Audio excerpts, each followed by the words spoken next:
Audi presented a new third generation of the Q5 crossover. This model is the brand's absolute bestseller, and there is no place for controversial experiments with style here.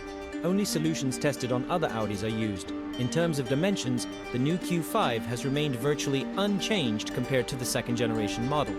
It has become symbolically 35mm longer.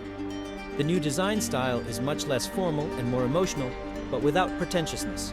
The headlights have a complex-shaped diffuser with forward extended DRLs and recessed main light segments.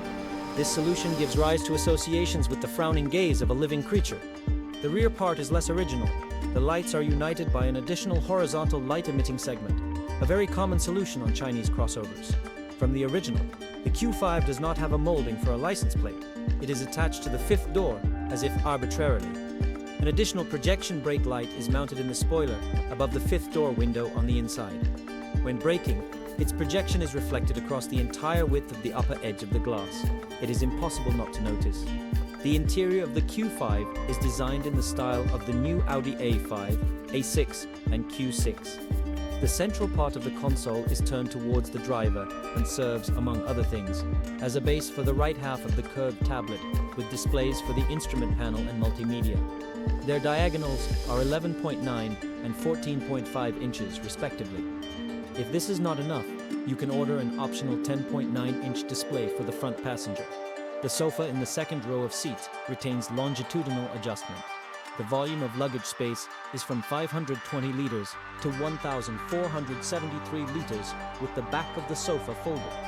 In terms of mechanical parts, the new Q5 is now always a hybrid, soft, or plug-in. Plug-in ones will be offered later, and soft ones have a 48-volt starter generator with a capacity of 24 horsepower and a torque of 230 Newton-meters, and are equipped with 2.0-liter TFSI engines, 204 horsepower, 340 Newton-meters, or TDI, 204 horsepower, 400 Newton-meters, or a 3.0-liter TFSI in the SQ5 modification, 367 horsepower, 550 Newton-meters. There are no more ZF automatics, now only a 7-speed robot DSG, or as it is called on Audi, S-Tronic. In the future, another modification with a 6-cylinder diesel will be offered. In about 6 months, the Audi Q5 Sportback with a sloping roof will be released. Audi Q5, as before, will be supplied to Europe from the company's Mexican plant. Sales of the new Audi Q5 in Germany have already begun. The basic front-wheel drive crossover, 2 TFSI costs from the equivalent of $60,000. The first deliveries of cars will go in the first quarter of next year.